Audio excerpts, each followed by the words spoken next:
It's time for your Talk Time Live exclusive. You are now about to witness the strength of geek knowledge. Ladies and gentlemen, coming back to the show is the man who always lets you know you are now about to witness the strength of geek knowledge every time on our Talk Time Live exclusive. So it's only appropriate that we have him on Talk Time Live exclusive to talk about his new album and everything going on. He is also the man behind the Talk Time Live podcast theme song, along with producer Kay Murdoch. Wonderful song, absolutely phenomenal. My jack of spades anthem, if you will, and many other great hits and accomplishments over the years. Folks, please give a warm welcome to Philly-born, Phoenix-strong hip-hop artist Megaran. What's going on, brother? Welcome back. Hey, what's going on, Dax? Thank you. That was a great introduction. Hold on, let me get my breath back. Luckily, I didn't talk about the accolades of it. I would be losing my voice, right? Yeah, it'd probably be a lot, but but you did just right. It didn't sound like over the top, but it was just an excellent introduction. Thank you. Much appreciated. Quite an honor to have you back. We're going to talk about your latest album, which is actually a follow-up to Aegis, which was an awesome album. Isn't an awesome album coming from you, but this one was pretty interesting after listening to it and getting a chance to talk about it. I was very happy that you came out with this follow-up to Volume 2, in fact, what it's called. And I felt like this was a much-needed voice that we needed from you and your listeners and followers right now. So first things first, I would be remiss, before we get into that, I would be remiss if I didn't ask you, how are you and your family doing during this time of the pandemic?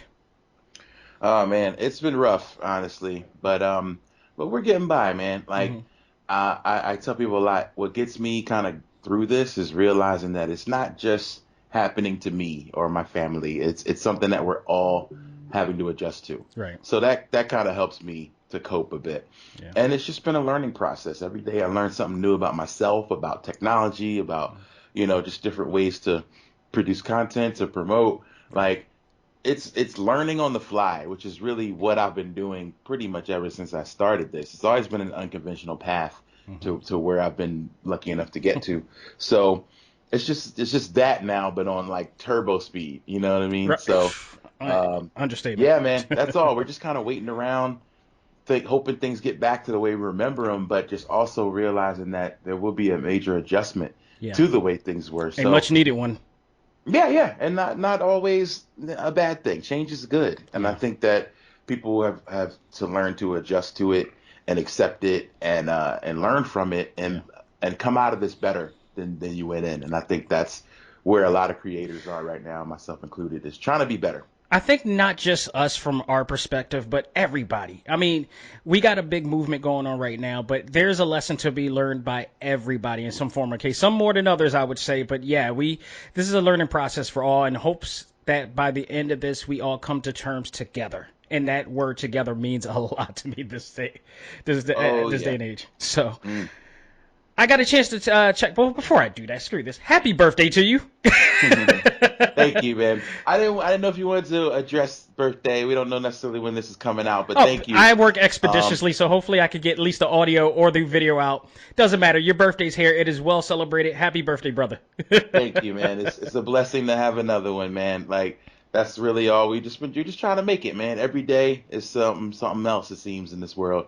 And it's, without bringing it down too much, but the Chadwick Boseman news especially hit me so hard, with him being basically my age. And how about that? I'm 43 myself. And like to hit that number and then to be like, whoa, like, wow, like this is where this guy was and what he accomplished at the time. So it also inspires me to be like, all right, we got to keep moving. Yeah. We got to keep making great things and do the best we can. But also we gotta take care of ourselves. So it's putting a lot in perspective for me. And but yeah, it's a blessing to be here. So thank you for the birthday wishes. Absolutely. So I got a chance to hear your album, Ages Volume 2, and it's really your view of 2020 in a nutshell, and the follow up to it, which includes appearances from, of all people, Del and the Funky Homosaphians, which wow. And not only that, but many other talents that I am aware of and know of too that have made their mark in the scene. Before we talk about you working with Dell, I do want to talk about Aegis Volume 2 in a whole.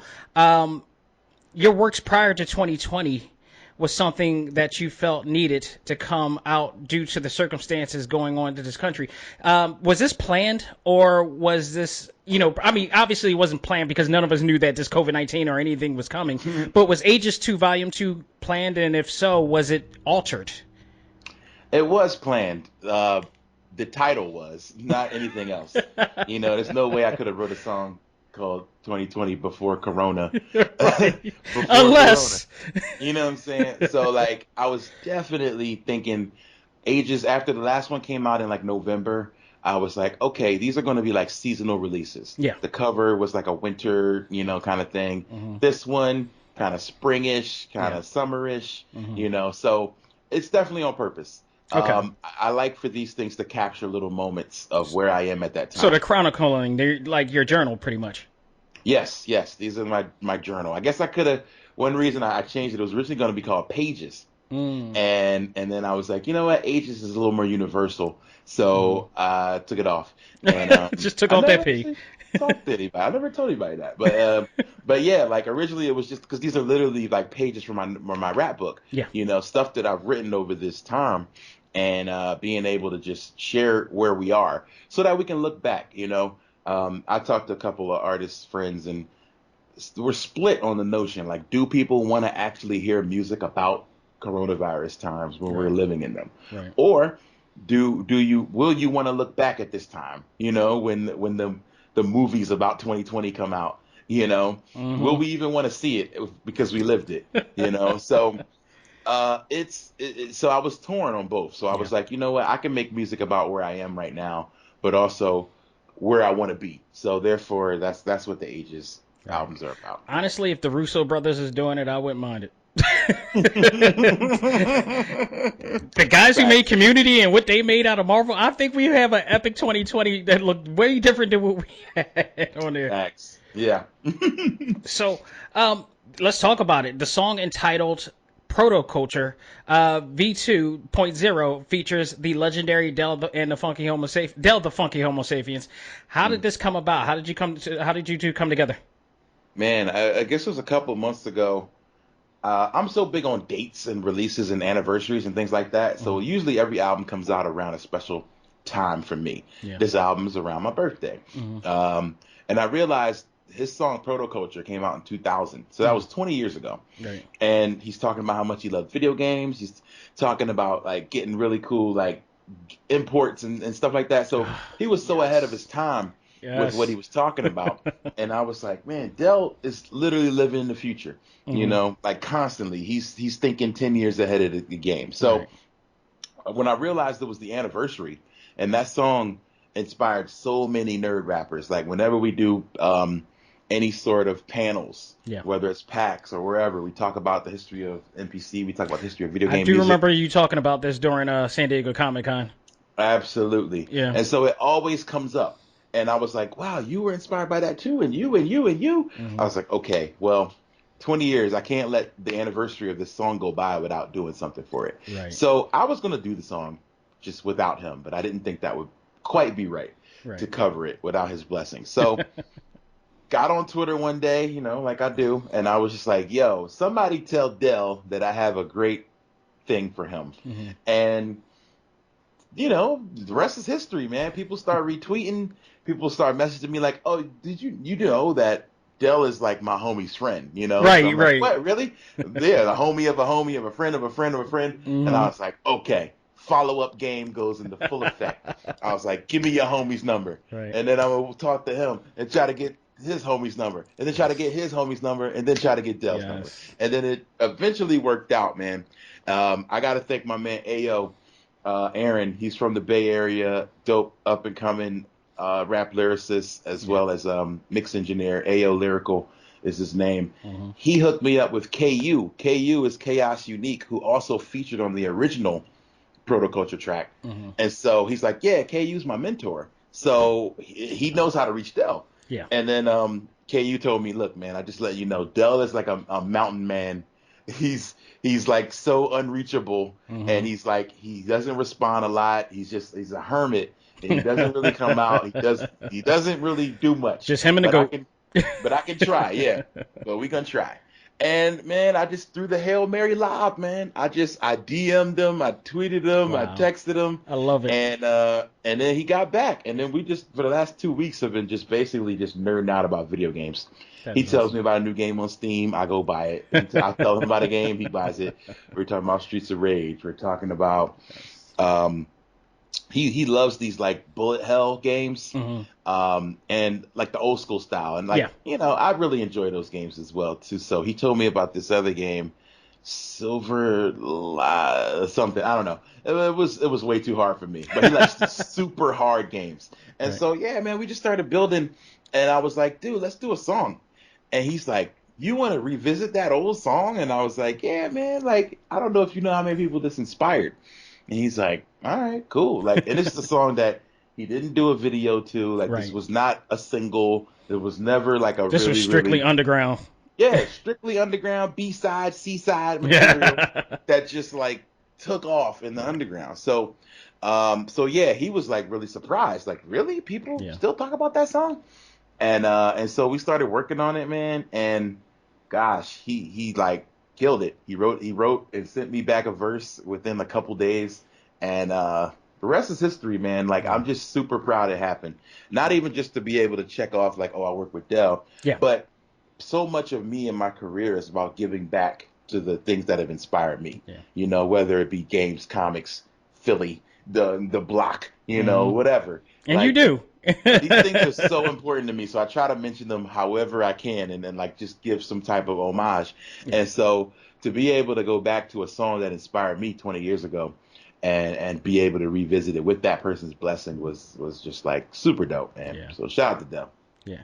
So you've done albums before where you had to like about one or two songs at a time in your albums, along the way that spoke consciously about social issues. But how does this compare to other tracks or in terms or other albums in terms of educating and informing your listeners to what is going on and your thoughts on it?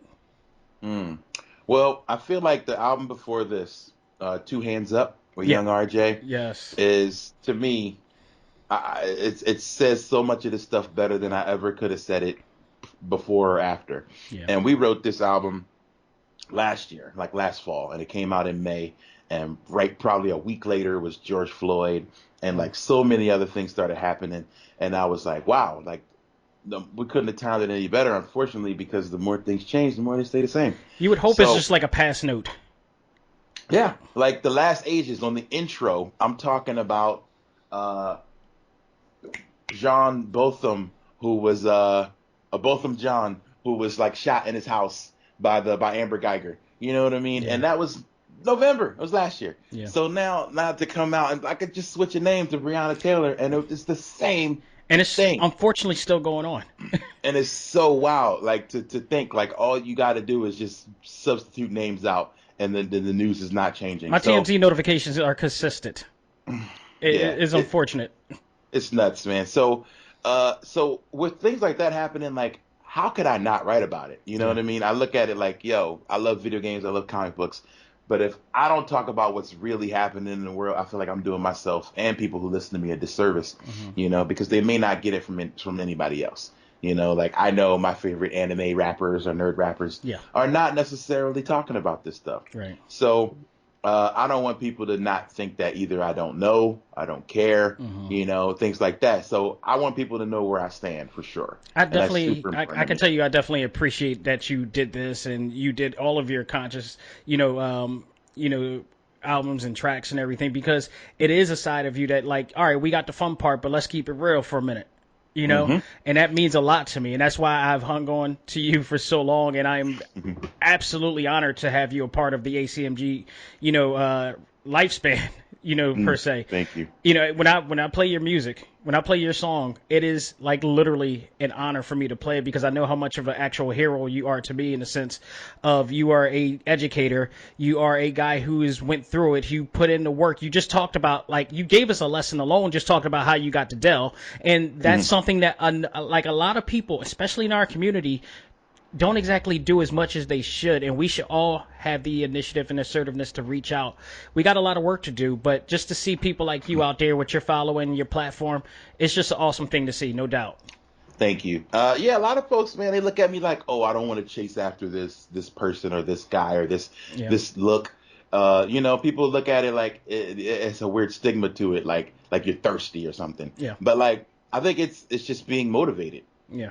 Like, why can't you be motivated to chase the thing that you want? Like, Absolutely. is everything supposed to come to you and knock on your door? Like, no, it don't work that way.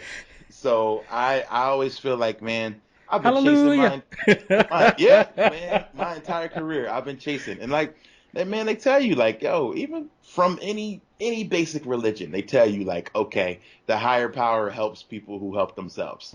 You know what I'm saying? Like, faith without works is dead. You know what I mean? All these things are all over every scripture and every religion. Like, you got to get out and work. And when people see the work and they experience the work and appreciate the work, that's when blessings come to you. You know what I'm saying? You got to work. You got to hustle. You got to put it in, man. Exactly. Like, I would not be here talking to you if that wasn't the case.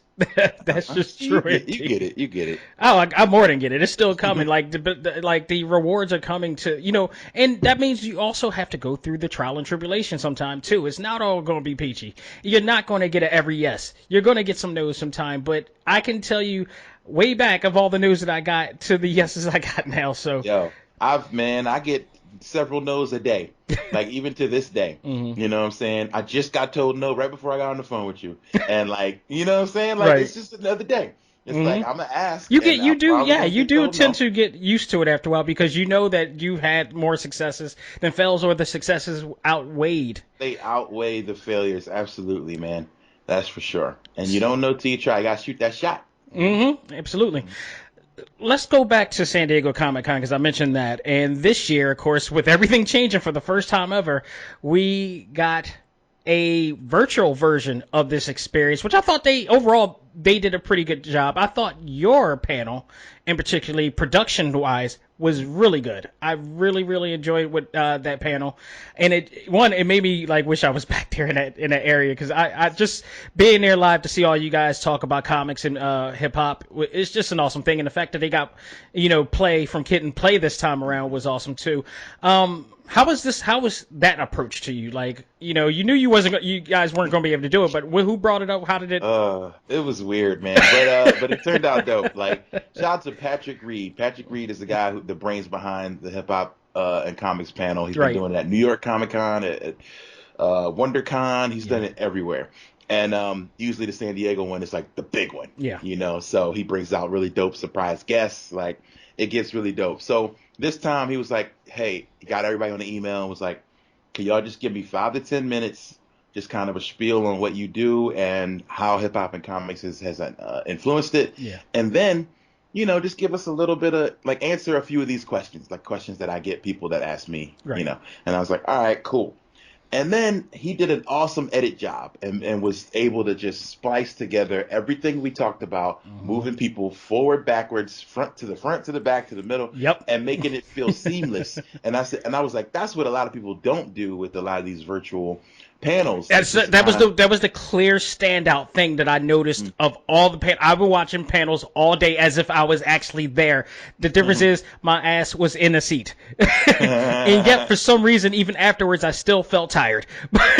Wow. I mean, it sure is great not having to stand in a line for a panel. That is true, but at the same time, it was like it's bittersweet because you got the chance to like sit at the seat of your pants at home, but at the same time, you just don't have that aura and that experience that you get that when magic of Comic-Con is something, man. And that Capcom booth. Never been, I would say.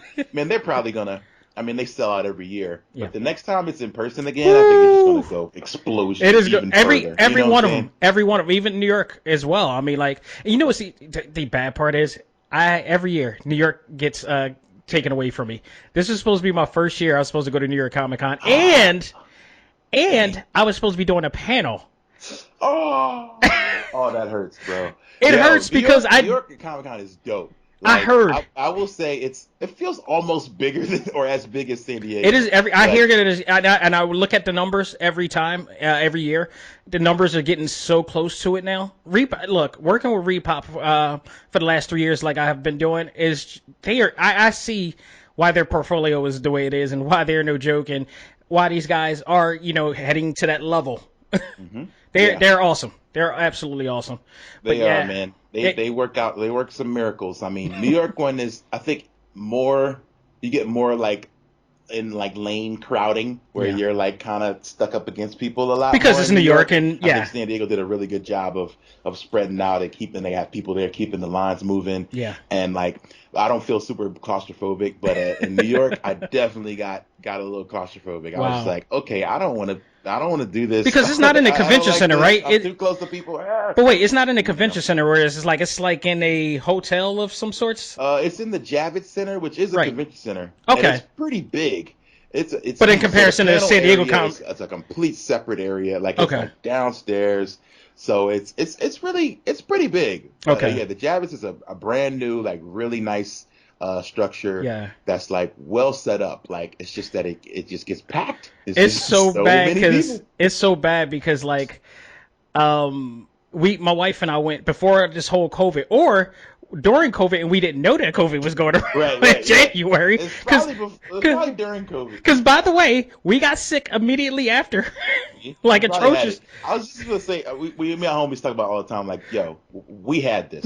Like, I really believe we had this at some point last year. To going to all these wrestling shows, Comic Cons, and then getting sick afterwards. You didn't go to Jericho. We've been talking about. You didn't go on a Jericho Cruise, did you? No. I didn't go to Jericho Cruise. Oh man, I was like, that looks like Corona stew. But I went on the Jericho Cruise, not the Jericho Cruise, but the Jonathan Colton Cruise, which was a blast. And that was like the best time I'd ever had, and I'm really glad I did it. It was my last live performance. Wow. Was on that boat. We went to the Dominican Republic and did a land show, and so I got the chance to play in the Dominican. And that was my last live rap show. Like, this is the last time that I've been in front of people. So it's really dope to say that. Like, it wasn't just like me playing on the corner to 10 people. It's like, yo, I played in the Dominican Republic outdoors for, hundreds of people, locals included. And it was awesome. The Jonathan Colton Cruise is probably the best time I'd ever had. Like, me and my wife went. We're out for a week at sea with amazing musicians, some of the smartest people I'd ever seen. Yeah. And it was just super fun. Right. So basically, I haven't seen you in person since last year at the Kung Fu Necktie. Or the Necktie Kung Fu? Kung Fu Necktie. When you invited me down? Facts, yeah. Banks. Oh, awesome show. Mike Voss opened that show. Yeah. That was awesome, man. That was a great. Like, anytime I come to Philly, man, it's like a family reunion, man. I'm like, I don't even want to perform. I just want to sit and talk and hug everybody. You know what I'm saying? Like, more than ever now, right? Right. It was a great time, man. That was awesome. No, I thought you were gonna say. I almost forgot about that show. I thought you were gonna say the Keystone Comic Con. Oh no, God, that was a year prior to that. Yeah. No, this time I remember because you text me and say like I'm coming into town. Won't you stop by down at what is it, Fishtown, where we were at? Yeah. Yeah. So I was like, all right, bet. Like, I'm not going to get this chance, and I'm stuck in the house all the time anyway. So why not? And I had an absolutely great time. I love hearing you, and I love hearing all the people that you always bring in. You always bring a really creative collaborative bunch. Like even the other time when what was it? What was the spot where you wore the A.C.M.G hoodie that I did for you? I forgot. Yeah, I remember wearing it. That was like the wrestling weekend show. Yes. Where did we play? The Fire, I think, on Girard. No, it wasn't a Fire. Was it? No. I thought it was, but maybe not. It was the same place that I first met DJ Cutman ages ago. He usually the lounge. Was it the lounge? Mocha? Yes, that's what it was. That place is dope. Yeah, I mean, so yeah, you had a collective bunch. You had Samus on that one, and None Like Joshua. Oh God, None Like Joshua, my God. That dude blew us, folks. I'm pretty sure I've posted about him ages ago, but if you haven't, that Ultra Instinct mode is still on my playlist. Oh my God. Jeez. Every show when he played Ultra Instinct mode, had to jump up. I'd be like, "Grr." And like I've just started watching Rick and Morty. I'm super late to it. No, I So, trust me, I'm a late bloomer too, but I'm glad I did started but popping on it's it. freaking genius. So It when I is. finally got to Evil Morty, that's like like Joshua's biggest song is Evil Morty, Which is the rap. Citadel And like I'm episode. like, I understand now. Like all these nights I was bobbing my head to it, but looking strange. Like what is he talking about? Mhm. But now I get it. I just Right. started season 4. That show is freaking brilliant, man. It is. When you take all the thank goodness he doesn't like spit up or hiccup anymore or drunk, and I think that was the turn off for me. But when I got through that part and started checking out the narrative of at each episode, I was like, wow, I was just blown away as you are with it too. So I'm digging it. But my question in regards to that, I digress. But my question to that is, aside from the touring, what aren't you doing right now? As far and prior to COVID-19.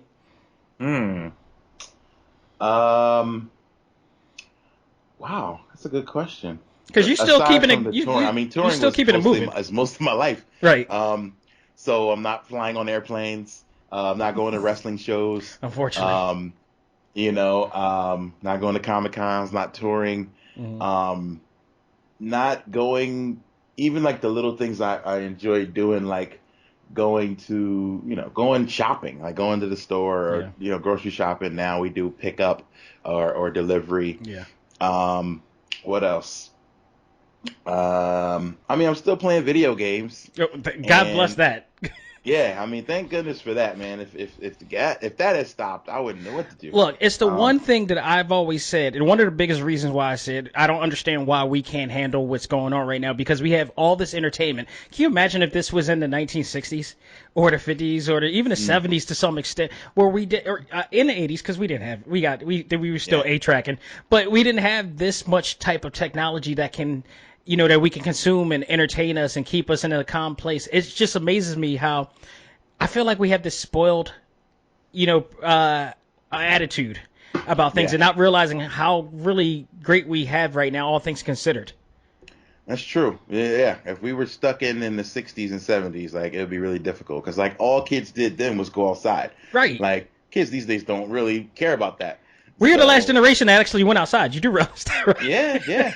So now, like, nobody's doing that. So there's no, like, we wouldn't have anything to do if there was no technology, streaming, games and music, and like everything is here. Like, but back in the day, you had to go to the freaking Sam Goody to get a CD. Like, Absolutely. So Tower Records, all that. You wouldn't even be able to hear your new music. Like, it would just be nuts. So, it's really not that bad, honestly. A lot of people that I've run into, they're like, "Oh, I'm a homebody anyway, so I've been enjoying this." And I'm like, I mean, too much of anything can kind of take you over the top, you know. So even if it's staying at home, like not having the option to get out is a little hard to take. But yeah, I'm really like I'm adjusted. I would say. I mean, they say you do something a couple months, it's definitely habit. So now, like streaming online, I still get my fix is human interaction. Like, that's my thing. Like, I'm so big on that. I need to talk to people. I need to know how people are doing, share, ideas, share, just things we're into, what we like, what food we're eating, whatever. I just need to know that stuff, because that just makes me, I think more fulfilled. So being able to talk to people on live streams and chats and things like that have been really helpful. Awesome. Speaking of games, we're going to flip the script real quick. What are you playing right now? What is the hottest game that's playing in your life right now? Hottest game is Ghost of Tsushima for sure. That game is fire. Have you beat it yet? No, I'm taking my time. I'm enjoying it. I only get to play it like every 2 days a week, like between all the other stuff I do. But like weekends, I go hard. I play a couple hours. I'm trying to platinum it, so I don't want to. What else? Fall Guys I've been into. Super fun. I'm not very good at it, but it's fun. Man, I just played the alpha to 30XX. Have you seen that? It's a sequel to 20XX. Mega Man type clone for Steam. Oh, wait, that one. No, I actually own, I think, the prior games, but I haven't got the recent one. Oh, the old one's dope. But I this love how one's- cheap they are, by the way. I don't understand why Yeah. they're so cheap, but they're cheap, but they're really great quality games. I'd pay $50 for it. I would. Yeah. I mean, it is what it is. It's Like good, man. some of these indie games are really, really awesome. Absolutely. I was like, yo, Capcom or somebody needs to just call them and be like, yo, let's work. Like, that game's dope. Just really got big into NBA 2K all of a sudden. Like, I don't know what happened. Like, I've had this game for months. And then I was like, you know what? Let me mess with this, like, create a team thing and try that. And I just started having a blast. I made my team the Wakanda Panthers. And you're able, because man. it's 2K, you're able to implement the actual logos and emblems and everything to customize it like that. Import your own logo. So I got Black Panther everywhere in my stadium and on my jerseys. Like, it's really dope. Like, being able to do that has made it super fun. That was the one thing I did love about 2K's Creative Suite, which is actually, if I'm correct, is actually Yuke's Creative Suite. Maybe. If I'm correct, but like that was what used to draw me into WWE 2K, was that creative factor that Ukes used to bring in, and then you could just pretty much do anything. Like I haven't played the last WWE game, but I still play 18 on the Switch, believe it or not, and 19 on there. Like, yeah, as crappy as 18 is on the Switch, it is actually playable enough for me to still do things with.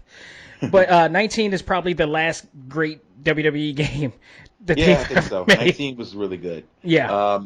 Yeah, man, the creation tools are just so good. But with wrestling, they've always taken a long time to load up for me. Like every time, but with NBA, man, it's just in a snap. Really? Dude. You just throw it in, it's like clack, clack, clack, and it's just right there. Like no problem, no waiting. But yeah, when I try to create wrestlers and stuff, it usually seems like it takes a lot longer. Yeah.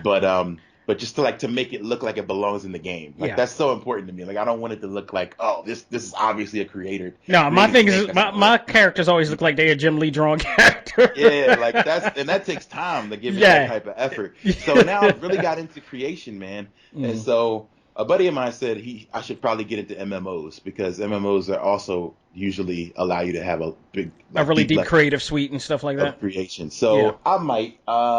Some of my buddies been trying to get me into Final Fantasy 15. I may jump into that for a little bit. That was one of my favorite Final Fantasy games up until 7 Remake. Yeah. Oh, Final Fantasy 15. And I'm not an RPG fan, but they made it for me.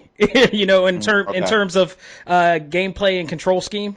Because I'm not a big fan of the turn-based. I've recently braved it out and started venturing into more, JRPG games, but it's still not my thing, depending on which one it is. But Final Fantasy 15, the story, Noctis, the narrative, everything, it was just beautifully done. I understand why it took them over a decade to make, and then like that was my favorite Final Fantasy game until Remake just blew my mind. So Remake, 7 Remake was awesome. I don't know when we're going to get the next one, but look, this one was satisfying enough, especially how things ended. In a say, absolutely. I think I think they did it in a sense that like they don't know how long it's going to end, so let's give them somewhat of a good feeling on the way out. No, don't leave them on too much of a cliffhanger. Exactly. Like it's going to be a while. Like y'all just sit tight. So what is your? I may go back and platinum that too. I think because I love it, every bit of it, everything that they did. The representation, I should say, in that game was absolutely breathtaking. I up until just recent with this game called Captain Tsubasa, and Rise of the New Champions, like an anime soccer game. I have not seen that many people of color and us in a game at once. But Final Fantasy VII did it. It really did it in terms of diversity, LGBT, huge support and pride of LGBTQ in there, and just everything. It was just so awesome. I really appreciated what they did with that project, but it was worth the wait for me. What is your favorite go back to game? Like, everybody has a game that like they can keep playing for like every once in a while and just go back to. Do you have one? I'd say Street Fighter, honestly. Any Street Fighter usually I can go back to. Street Fighter 5 is free, I think, on PlayStation right now. Yeah. So I'll probably go back to that. That's definitely one for me. Destiny, I go back on once in a while and have a good time with. And the old standby favorite is Call of Duty and Modern Warfare. Like, I feel like you can always pick it up and play and have a good time with it. Yeah. So yeah, I go back to those games a Awesome. lot. Speaking of Street Fighter, what is your thoughts on Yoshinori Ono leaving Capcom? It's very sad. It reminds me of when Inafune left. Well, It, is it it the same thing? Because he left on some really bad terms. Well, yeah, that's true. I guess it's not the same as far as the business side of it, but Yeah, to just me, the like it sadness of hurts their the same connections. of what it could mean for the franchise. I Yeah, think is similar to me. So, um, I hate to see people go, but I do understand like growth and moving on is yeah, important. So, I'm very excited to see what happens next. yeah. What he does next, but outside of that, like I don't know, like where this is gonna leave. Street Fighter 6. I don't know. It might be a while. I don't know. He put a big impact into fighting games, not only just the franchise, but the fighting game genre. Period, man. Yeah. He did some amazing things. It was great that I actually got a chance to see him in person and got a chance to meet him at SDCC. He's just been an awesome influence in one of my favorite genres. Yeah, for So sure. awesome. So let's flip the script again. One of your other favorite pastimes. What is your thoughts on the COVID era of pro wrestling right now? Oh man, it's rough. To be honest, and I get it. Like you can go back to where when it first started and they're doing empty arena stuff, and it just didn't really have that same pizzazz. But we were all learning on the fly, so to Yeah, be able to see them also go through those growing pains was, kind of cool. yeah, But yeah, WWE hasn't, to me, really been the same since it all went down. yeah. Oh God. And I guess it's because a lot of their stuff is so built on high production values and things like that. And then when you're not able to do those things, it can really change once it gets stripped down to bare bones, Yeah. you kind of see it for what it is. Like, is this not that it's not good wrestling, but is it the best wrestling? Right. Like, is it, are they putting on the best product they could put on? Well, it's like the talent is not the issue. No, That's no. that's for sure. No, it's never been the talent. They have the best people in the world, Yeah. and but yes, there's always so many different things with production and stories, and storytelling hasn't even been great lately. So I think AEW though has been killing it. Hmm. I'm really, really happy with what they've done since Corona times. AEW has kind of overtaken. They've closed the gap at least a lot. Yeah. Within that time because they were still going through their growing pains, and then they've hit a stride. And that's Probably, because they're still only not even a year old. Let's take note of that. yeah. That's what's crazy. It's not even a year. Yeah. Like, and the stuff that they've been able to do, the stars that they've been able to make, within this little bit of time, Yeah. is super impressive. And Man. still making for that matter. I mean, like, look at what they did with Eddie Kingston recently. Oh my Right, God. right. Yeah, I'm excited for the future. So what they're doing right now, I really love it, and I can't wait to see more. Look, all I know is I that I still have my ticket on lock for next year. Yeah. I am. That thing's not moving. I'm not leaving. I'm not moving my seat. Absolutely. So, yeah, I want to give you another thanks for coming on your birthday at that, man. It's just been always a man. pleasure to get you on the show and also to say thank you. Not only to everything that you've done, but everything that you've done for me. And I got to tell you, you've been a definite influence in my life and an impact in my life through song and through thought. And I just want to take the time on video now and in person just to say thank you, man. You honestly like one of my heroes. Thank you, bro. I appreciate that so much, man. It is an honor. Like From to, Philly to have bound too, done bro. that for you. Absolutely, man. I'm always look out for Philly, man. So that's nothing, man. Anything you ever need from me, man, you got it. Most appreciated. So my last question to you, though, before we get to the plugs and all that stuff, is what are your plans for 2021? Have you thought ahead? Do you guys have anything that you can, bust out right now? Not really, man. I don't know, because we don't know what the world's going to look like. Yeah. So there's like this plan A, and then there's the plan B, and then the plan C and D. I'll definitely be writing more music. I'm working on a new follow up with Young RJ. Yeah. Follow up to Two Hands Up. Is going to come probably next year or late this year, maybe. Yeah. We've talked about tours, but we don't know what that's going to look like yet. Yeah. I've seen a lot of different ideas from smaller venues or bigger venues with smaller capacities. Yeah. From playing 2 or 3 shows a night, doing it like, like stand-up comedians do, where Right. you do like the early show and the late show. I've seen a lot of different ideas, or outdoors or Hmm. whatever. But I don't know, but I would like to get back to touring. I miss the people. I miss the high fives and the handshakes, you know. So hopefully that's going to get back. But the one definite I could say is I'll still be writing, because I write every day. So there's new music coming. There will be new wrestling related endeavors that I Awesome. can't say too much about. Oh, And before I do, I can say mm, something in this matter. You're working with Retromania Wrestling too. I got to hear your music in that as well. So yeah. I'm waiting for that game to come out. Whatever, Oh it's my getting so God. close. It looks so good, man. I appreciate the fact that they're taking their time with it too. They haven't Please rushed say it that. out. Like, dude, I mean, when people move games back, I get excited. Hmm. Everybody gets mad, but I celebrate. I'm like, yes. Like, how much strength it takes, like as a guy who creates things and puts Yeah. them out on release dates, how much strength it would take, for somebody to be like, all right, guys, we're pushing this back. Hmm. Like, work harder on what you're doing because we're going to take more time. Like, Absolutely. that takes so much. When there's thousands of people who want this thing yesterday, and for you to talk to your team and be like, you know what, take your time. Like, that means the world to me. So Especially when like the when intentions is to add more, and that's exactly what they've been doing. yeah, Like we got it's a like they're whole trying bunch. to fix some things. He said, "Oh, it's a little bit buggy. I don't really like it the way this is going. Yeah. I'm gonna make this right." And And like, I appreciate and that. shout out to Mike Herman, who like I talked to him like recently, uh, and he's been such a nice guy since I met him as well. And he is brutally honest, which is Hmm. something that you don't see in a lot of development companies, or indie or main. And the fact that he's showing his content on a weekly YouTube vlog and not hiding away that there are situations within it, but we're fixing the situations Hmm. is very brave and endearing to, and it says a lot for what he thinks of his fan base and the people that are investing in this. For sure. Yeah, I love it, man. Mike's a good dude, Yeah, man. Working really hard, and I want this game to get all the props it deserves. yeah. So I appreciate him taking the time to make it right.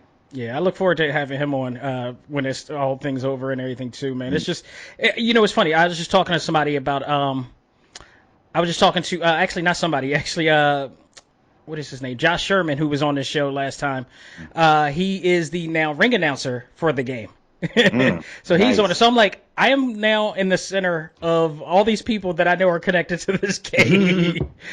That's pretty dope. That is dope to hear. When I played it at PAX, and it was super fun then. Wasn't it? Yeah, Uh, even if it was just a demo, right? Like, he had a demo it up. was, the controls were really well done at that time, and Controls it are was super way. smooth. It was what, like 25% at the Yeah, time. like controls were super smooth. I played Blue Meanie in it, and he Mhm. beat me a couple times, so I owe him a rematch when it comes out. Yeah, I'm looking forward to it. But yeah, again, thank you so much for being on the show, man. You've been awesome. Right now, this is your time. Give your plugs. Let everybody know where they can find you, follow you, and listen to all your new content.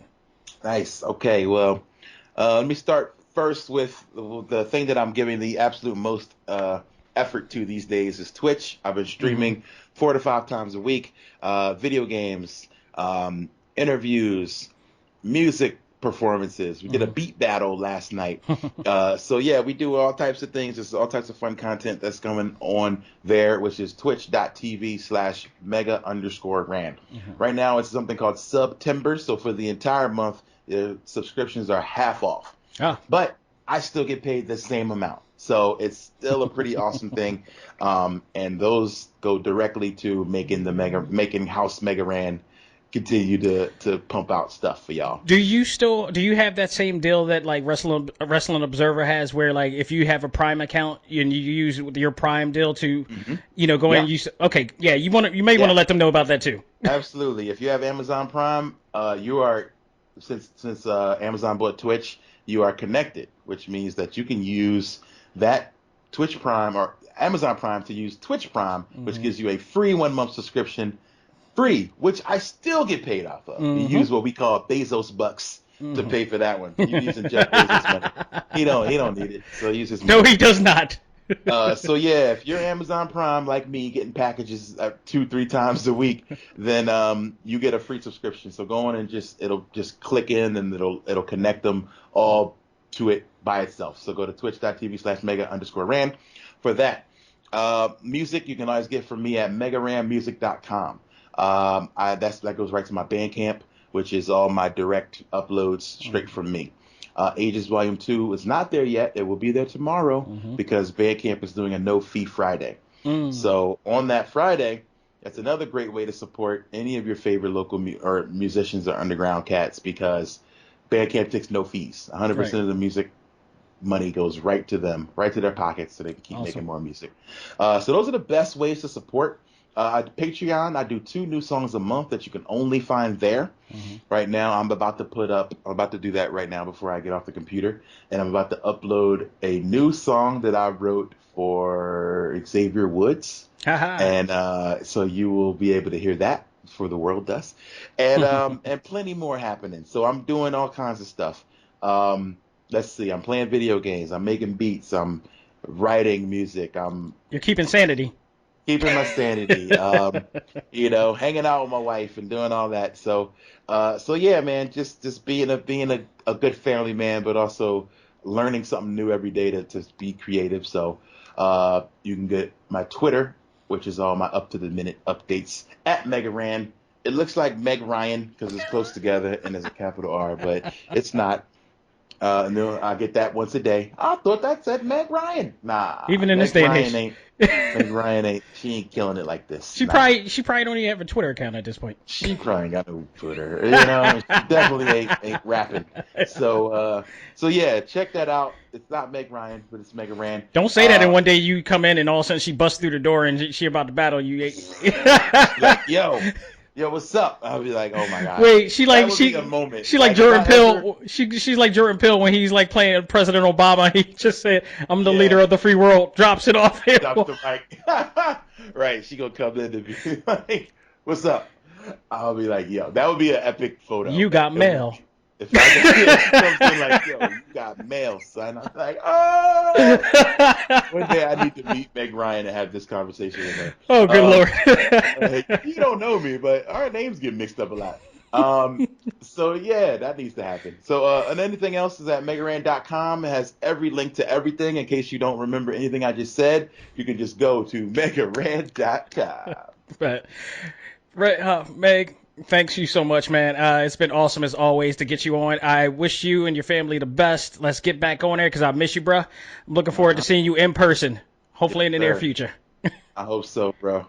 Good to talk to you, man. Absolutely. Folks, I hope you enjoyed this very special episode of Talk Time Live Exclusive. On behalf of myself and the one and only Mega Ran, all I got to say is learn to let go, live life, and love all things anime, comics, movies, and games. This is A.C.M.G. presents Talk Time Live. We are out of here. Take care, people.